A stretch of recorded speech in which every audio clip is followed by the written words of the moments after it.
નાસ્તામાં આ ક્રિસ્પી પડવાળી ફરસી પૂરી બહુ જ મસ્ત લાગશે. તો પેનમાં 2 કપ ઘઉંનો લોટ લઈ તેમાં 4 ચમચી બેસન, ઘી અને તેલ ઉમેરી અને લોટ થોડો ગરમ થાય ત્યાં સુધી મિક્સ કરીએ અને પછી લોટને ચાળી લઈએ. તેમાં મીઠું ઉમેરીએ, જીરું વાટીને ઉમેરીએ અને બધું સરસ મિક્સ કરીએ. 3/4 ગ્લાસ પાણીથી કઠણ લોટ બાંધીએ. આ પૂરી 1 મહિના સુધી સારી રહેશે. ઉપર તેલ લગાવી અને 15 મિનિટનો રેસ્ટ આપીએ.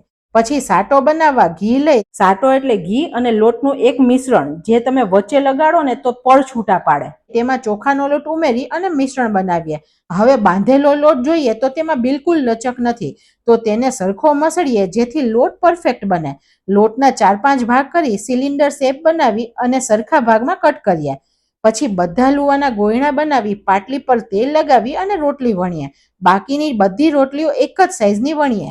પછી રોટલી પર સાટો લગાવી ઉપર ચોખાનો લોટ ડસ્ટ કરી તેના પર બીજી રોટલી મૂકીએ. તેના પર પણ સાટો લગાવી અને ફરીથી ચોખાનો લોટ લગાવીએ અને ત્રીજી રોટલી પણ મૂકીએ. સેમ રીત કરી ચોથી રોટલી મૂકીએ અને તેના પર પણ સાટો લગાવીએ અને એક કઠણ રોલ વાળીએ.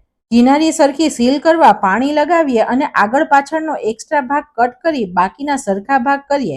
હવે બનેલા રોલને દબાવી આ રીતે લંબગોળ વણીએ. અત્યારથી જ કેટલા સરસ પડ દેખાય છે.